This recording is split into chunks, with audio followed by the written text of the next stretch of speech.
My wife slept with her ex just 2 weeks after our wedding. Now she begs for a second chance. But my airport reply broke her down. I'm a 30-year-old male and was married to Emma, a 28-year-old female, for literally just 2 weeks before everything went straight to hell. 2 weeks. We still had wedding gifts sitting unopened in our living room when she decided to blow up our entire life. I still can't believe this is my life right now. Here's some background. I'm a structural engineer, mainly working on skyscrapers and big commercial projects. I've been doing this for about 8 years now and honestly love my job, even though the hours can be crazy sometimes. Emma was, or is, I don't know what to call her now, a wildlife veterinarian. That's actually how we met. It's kind of a funny story. We had this injured hawk at one of my construction sites, and my site manager called the local wildlife center. Emma showed up in these muddy boots and messy hair, looking completely out of place among all the guys in hard hats. But man, the way she handled that hawk was something else. She was so confident and gentle at the same time. She knew exactly what she was doing. We started talking while she was treating the hawk, and I found out she had just moved to the city. I offered to show her around sometime. Smooth, I know. Laugh out loud. Surprisingly, she said yes. That turned into dinner, which turned into more dates. Before I knew it, we'd been together for 3 years. Everything seemed perfect. You know, we had our little arguments about stupid stuff, like whose turn it was to do laundry or me working late, but nothing major. She supported my insane work schedule. I had some huge projects going on, and I supported her thing about trying to save every injured animal in a 50-mile radius. Our apartment basically turned into a mini animal hospital sometimes. We had this 3-legged raccoon living in our guest bathroom for a week once, but that's another story. We wanted the same things in life, a couple of kids down the road, a house in the suburbs, dogs, obviously, with her job. We even agreed on stupid little things, like both hating cilantro and loving true crime documentaries. Looking back now, maybe things were too perfect, if that makes sense. The wedding was exactly what she wanted, this fancy vineyard ceremony that cost me an arm and a leg. It took me about a year to save up for it, but seeing her happy made it worth it. Her dad, who's this scary-looking ex-military guy covered in tattoos, actually started crying walking her down the aisle. I never thought I'd see that dude cry, but there he was. My college buddies all flew in. Even my best friend Kyle, who's been working on this massive project in Dubai for the past 2 years, made it. He actually warned me about some red flags he'd noticed with Emma, but I brushed him off like an idiot. I should have listened to him, but you know what they say about love being blind and all that nonsense. The ceremony was beautiful, I guess. Emma spent months planning every little detail, the flowers, the music, the special wine we'd ordered from this vineyard we visited on vacation. She even hired this lady to do calligraphy on all the place cards, which cost a fortune. My mom kept saying she'd never seen a more beautiful wedding, but now I'm wondering if she was just being nice. The reception was wild. We had this amazing band that kept everyone dancing all night.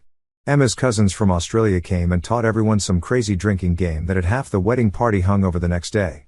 I remember looking at Emma during our first dance, thinking how lucky I was and how this was the start of our perfect life together. The honeymoon was in Bali.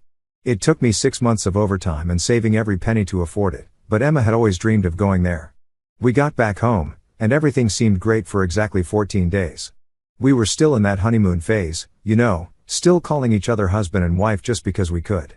We were still wearing our rings like they were the most precious things in the world. Emma was even talking about maybe starting to try for a baby next year. Then everything went to hell. 2 weeks after we got back from Bali, I started noticing Emma acting weird. When I say weird, I mean like a completely different person weird. Looking back now, there were so many red flags I ignored like a complete dumbass. The first thing I noticed was she was always on her phone. Before the wedding, she used to give me grief for checking work emails at dinner. But suddenly, she's the one hiding her phone under the table and texting nonstop. When I'd walk into the room, she'd quickly flip her phone over or switch apps. My dumbass just thought she was planning some kind of surprise for me or something. Then she started staying late at the wildlife center all the time. Now, for context, yeah, she'd had late nights before when they'd get emergency cases, but this was different. She'd tell me there was an injured eagle or something that needed overnight monitoring, but her story started having holes. One night, she said she had to stay late for a hurt fox, but I saw on the center's Instagram that they'd already released that fox that morning. Still, I didn't want to believe what was obviously happening. I was crazy busy with work during all this. I had this huge project designing a 50-story building downtown that was causing all kinds of structural challenges. The worst part? It was for Ryan's hospital. They were expanding their trauma center, and my firm landed the contract. That's probably how Olivia knew he was back. She saw the project plans at our place one night when she was over with Emma. Then her bestie, Olivia, a 32-year-old female, started showing up at our place more often. Let me tell you about Olivia. This chick has been divorced twice before 30, has a new boyfriend every month, and loves stirring up drama. She's got that "if you can't handle me at my worst" quote as her Instagram bio, if that tells you anything. Emma and her got close at work. Olivia is a receptionist at the wildlife center, and I never liked her, but I kept my mouth shut. Something about her always bothered me, but I couldn't put my finger on it until later. I found out through James that she'd actually tried to get my number when I first started coming to the wildlife center about the hawk situation. Apparently, she'd been pretty interested, but I was already focused on Emma. I should have realized sooner how bitter she was about that whole thing, but I never mentioned that to Emma. I'd overhear them whispering and giggling in the kitchen, but they'd go quiet as soon as I walked in. Once, I heard Olivia say something like, "You deserve to be happy, and you can't help how you feel," but I tried to ignore it. Looking back, Olivia was basically pouring poison in Emma's ear 24/7. I remember the exact morning everything fell apart. I was in my home office reviewing these complicated foundation plans, having been up since 5 in the morning trying to figure this out. Emma comes in looking like she hadn't slept, still in her pajamas, even though it was like 11 in the morning. She sits down on the couch in my office and starts crying. Not normal crying, but that ugly crying where you can barely understand what someone's saying. I'm thinking someone died or something. Turns out Olivia had convinced her to meet up with her ex, Ryan, a few days ago. Apparently, they'd been texting for weeks before that. Ryan wasn't just any ex. He was her college sweetheart, the guy she dated for 4 years before he left to join Doctors Without Borders in Africa. Now he's back in town working as some hotshot trauma surgeon at the local hospital. This piece of work actually told Emma he'd made a huge mistake leaving her and still had feelings for her. Instead of telling him to get lost like any normal married person would, Emma's there crying about how confused she is and how she needs to figure things out. She actually sat there and tried to explain to me how Olivia helped her realize she had unresolved feelings that she needed to explore, saying she owed it to herself to figure out if she still had feelings for Ryan before fully committing to our marriage. I'm sitting there like, we're already married. The thank you cards from our wedding haven't even been sent out yet, for heaven's sake. You want to know the most messed up part? She tried to make it sound like she was doing me a favor, saying something like, "I need to be sure about us so we don't end up divorced in 5 years when we have kids." I just sat there staring at her, probably looking like an idiot with my mouth hanging open. Looking back, Olivia's whole plan was pretty obvious. She was the one who first accidentally mentioned to Emma that Ryan was back in town working at the hospital. She started casually bringing him up in conversation, showing Emma his social media posts about being back from Africa. Classic manipulation. Emma fell for it completely, but here's where it gets real. Instead of doing what she probably expected, begging her to stay, crying, promising to be a better husband or whatever, I just started laughing. Not happy laughter, but that kind of laugh you do when something is so messed up, it's almost funny. She looks at me like I'm having a mental breakdown. Maybe I was, to be honest. Then I did something that surprised even me. I opened my laptop, Googled best divorce lawyers in our city, and started making calls right there in front of her. Emma completely freaked out, saying, "What are you doing?" I needed time to think, not that I wanted a divorce. I looked her dead in the eyes and said, "No, what you need is to get the hell out of my house." Not my proudest moment, but hey, I was running on like 2 hours of sleep, and my whole life was imploding. She starts crying harder, saying I'm being unfair, that I don't understand how complicated this is for her. Then she hits me with, "Ryan was my first love. I need to know if there's still something there. I'll always wonder what if I don't explore this." That's when I lost it. I told her, "You know what's not complicated? Marriage vows. You either meant them or you didn't. And clearly, you didn't." Then she tried to turn it around on me, saying I was being controlling and unsupportive by not letting her figure out her feelings. She said Olivia told her that any man who truly loved her would understand and give her space to figure things out. By the way, Olivia, seriously. I pulled up our wedding video on my phone, had to scroll past hundreds of honeymoon pictures to find it, and made her watch the part where she promised to forsake all others. I asked her if she was lying then or just lying now. She got real quiet after that. Then she tried a different approach, saying maybe couples counseling would help, that we could work through this together. I told her the only thing I needed to work through was finding a good lawyer. Then she dropped the bomb that really showed what kind of person she is. She says, "Ryan's just coming off a 36-hour shift at the hospital. He said I could come stay with him while we figure this out." She already had bags packed in her car. Turns out she'd been planning this for days, had already moved some of her stuff to his place while I was working my butt off on this huge project. She was literally planning her exit strategy with her ex. Cool, cool, cool. I wish I could say I kept my cool, but nah. I started going through our wedding gifts, most still unopened, and literally making 2 piles, she's not getting and she can have. Real mature, I know. Then I called my buddy Kyle, the one in Dubai, and he got on the first flight back. True bro move. Emma tried to say I was being dramatic getting him involved. I reminded her she's the one who got her ex and toxic bestie involved in our marriage, so maybe sit this one out. The next few hours were a blur. Emma kept switching between crying, trying to explain herself, and getting mad at me for not being understanding. Like, understanding of what exactly? That my wife's getting ready to cheat on me with her ex and wants my permission? The whole time she kept saying things like, I still love you, and this doesn't mean I don't care about you. And my personal favorite, you'll always be special to me, like she was breaking up with a high school boyfriend and not her husband of 2 weeks. I finally told her she had 2 choices, either cut all contact with Ryan immediately, and we maybe try to work through this, or leave right now, and we're done forever. She literally said, why does it have to be so black and white? That's when I knew it was over. I told her to get out and not come back. She tried to hug me before leaving, the audacity, and I just walked away. The sound of her car driving off is still stuck in my head. I watched her pull away from our dream house, probably heading straight to Ryan's place, while our wedding cards were still sitting on the kitchen counter. I spent that night getting blackout drunk with Kyle on our back patio. He'd landed by then. I deleted all my social media because I couldn't handle seeing her face. I called in sick to work for the first time in 3 years. So, I'm hungover the morning after Emma left, sitting on my couch with Kyle, trying to figure out what to do next, when someone starts pounding on my front door like aggressive cop-style knocking. I'm thinking maybe Emma came back to get more of her stuff, but nope. It's her dad, Mike. Let me tell you about Mike. The dude's about 6 feet 4 inches tall, covered in military tattoos. Looks like he could snap me in half. He's an ex-Marine who now runs this super successful security company. He'd always been cool with me, but seeing him on my doorstep that morning had me terrified. I opened the door, expecting him to punch me or something. Honestly, wouldn't have blamed him. His daughter probably told him some nonsense story about me being a jerk. Instead, this big scary dude just looks at me and says, my daughter's an idiot. Got any coffee? Turns out Emma had called her mom crying about how I was being unreasonable and cruel by not supporting her need to explore things with Ryan.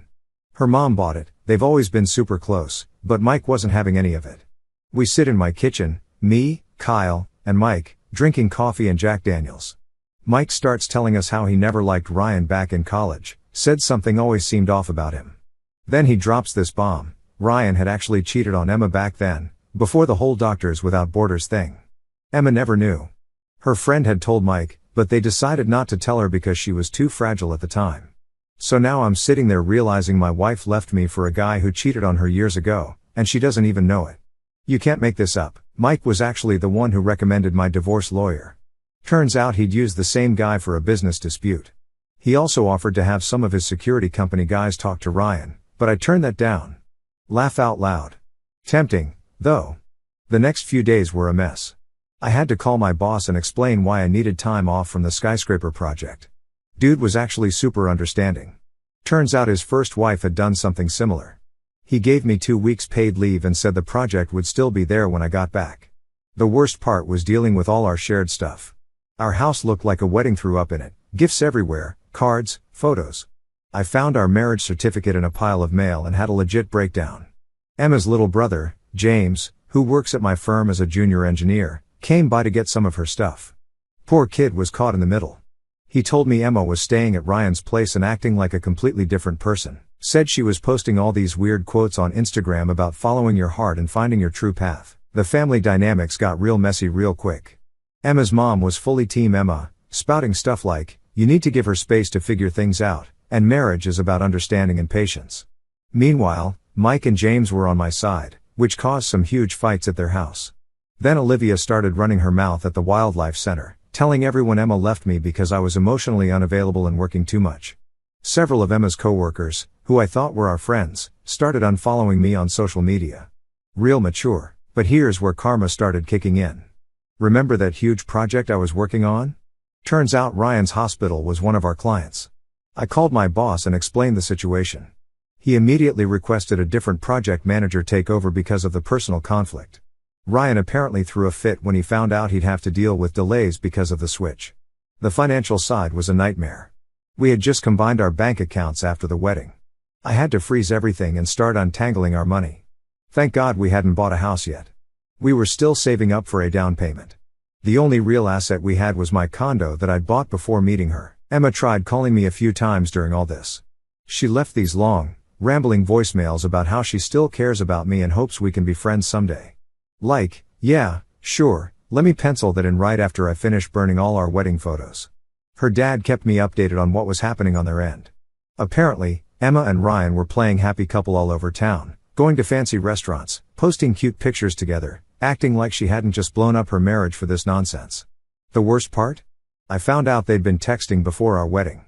James discovered it by accident. He was helping Emma set up her new work iPad, and it synced with her old messages through the family cloud account.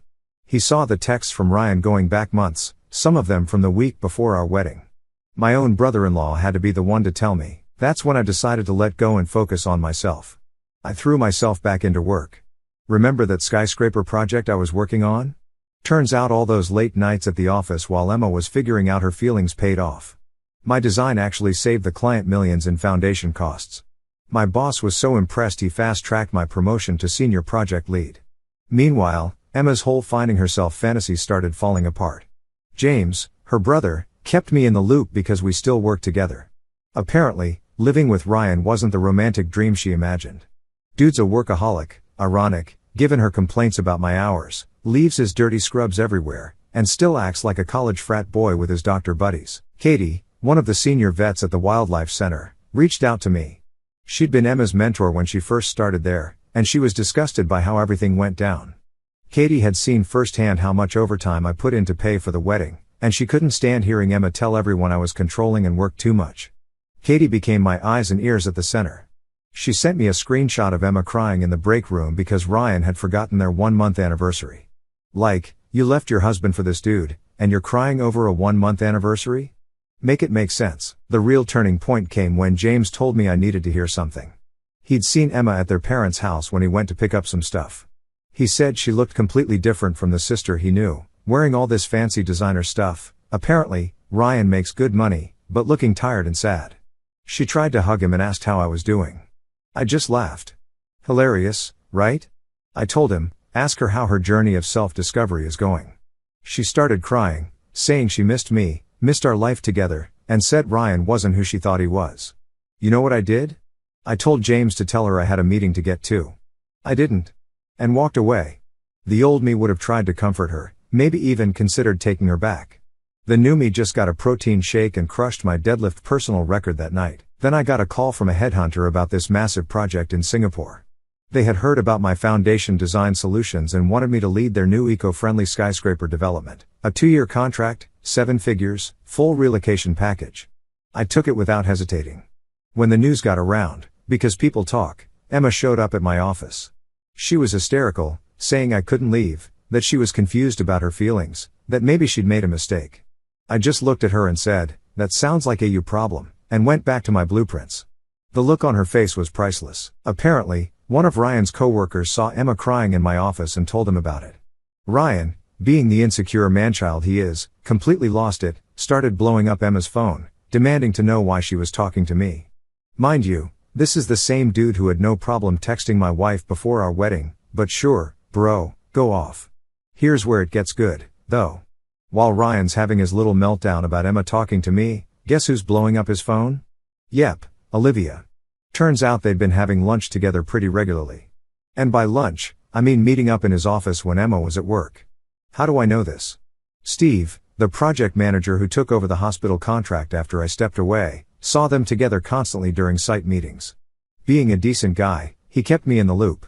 Sent me photos of them looking pretty cozy during what were supposed to be professional consultations. The same girl who helped Emma blow up our marriage was making moves on her new man.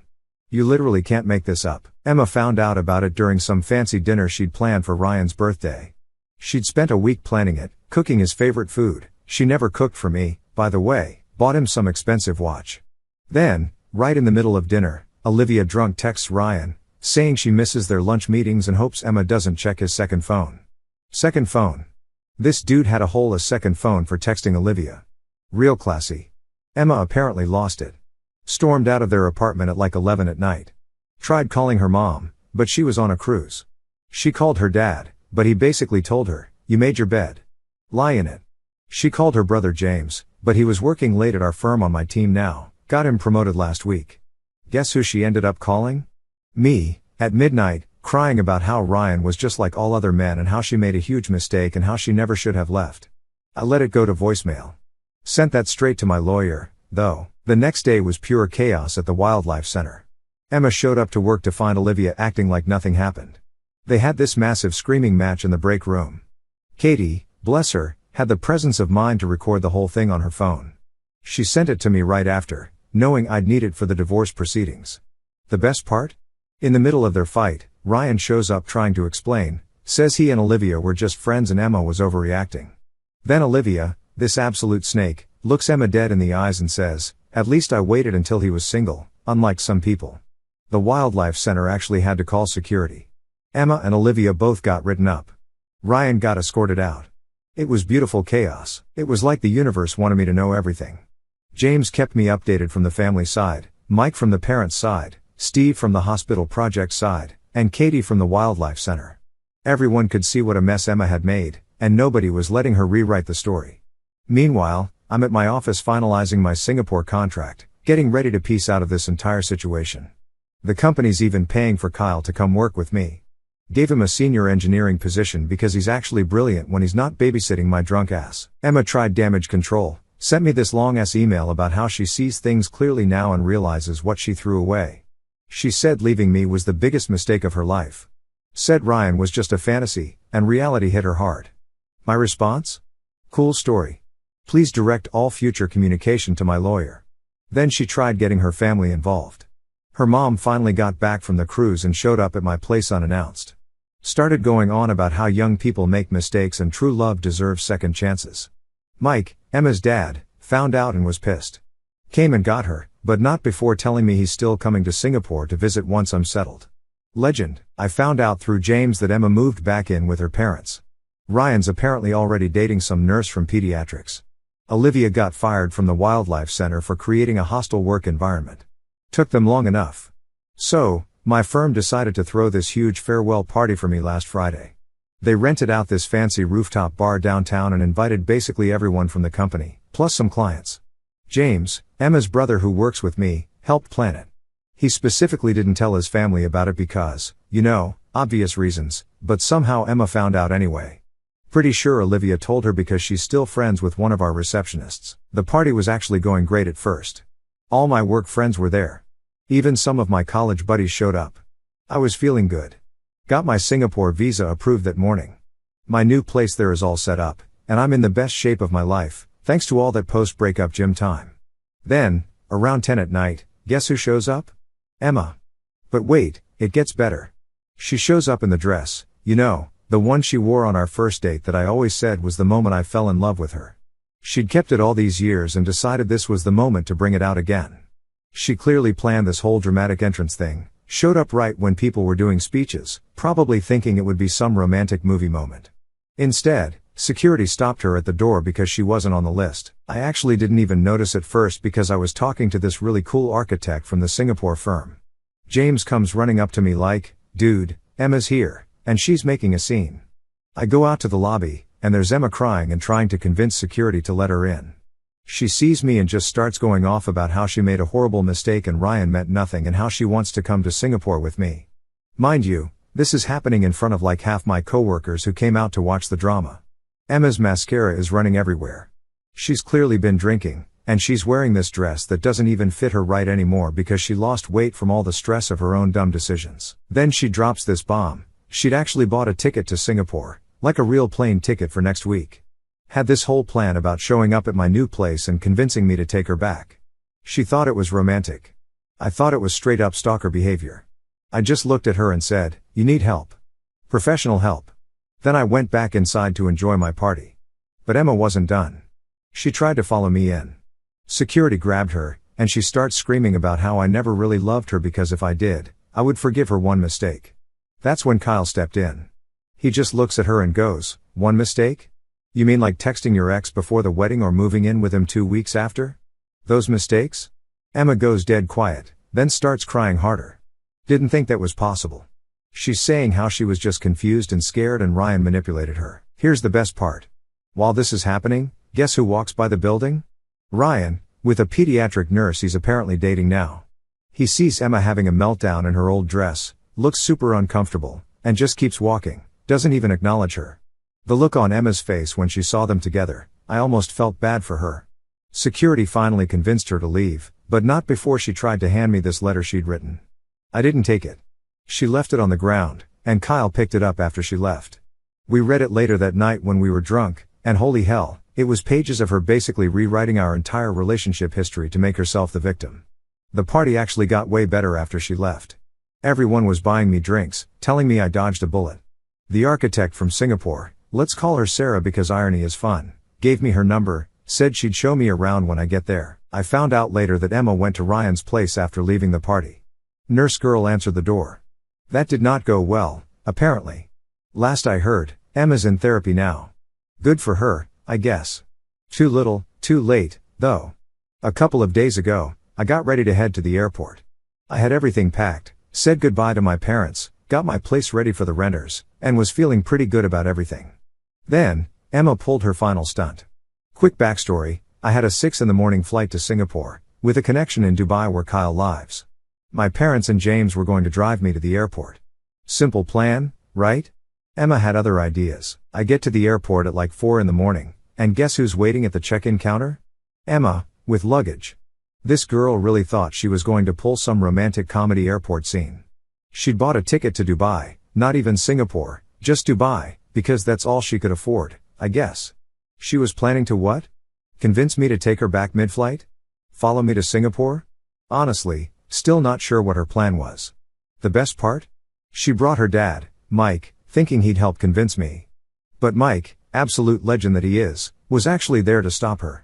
He'd found out about her plan from James and came to drag her ass home if needed. Emma sees me and starts with this rehearsed speech about how love means fighting for what matters and how she won't let me go without trying one last time.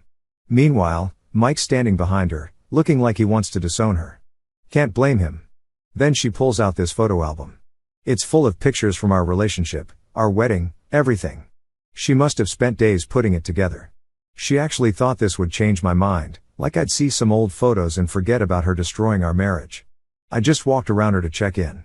She starts crying and saying she'll prove her love by following me to Singapore if she has to. That's when Mike finally stepped in. He grabs her suitcase and goes, "The only place you're following anyone is back home. You're embarrassing yourself. And more importantly, you're embarrassing me." I've never seen Emma shut up so fast. While this is happening, guess who's at the airport? Sarah, the architect from Singapore, was on my flight because she'd been in town for the project handover. She walks up, gives me this big hug, and asks if I'm ready for our dinner plans in Singapore later this week. The look on Emma's face, priceless. I think her brain short-circuited trying to process that I was actually moving on. She starts this weird laugh-crying thing and says, "You're already dating?" I thought what we had was special. I finally had enough and said something I've been wanting to say for months. What we had was special, and you traded it for a fantasy with a guy who's already moved on to someone else. That's on you, not me. Mike practically dragged her out of the airport. I checked in, got on my flight, and haven't looked back since. Singapore's been amazing so far. Sarah's been showing me around, and Kyle's already planning to visit. Emma's still emailing my lawyer, trying to get me to talk to her, but I'm done. I'm focusing on my new life now, and it feels damn good.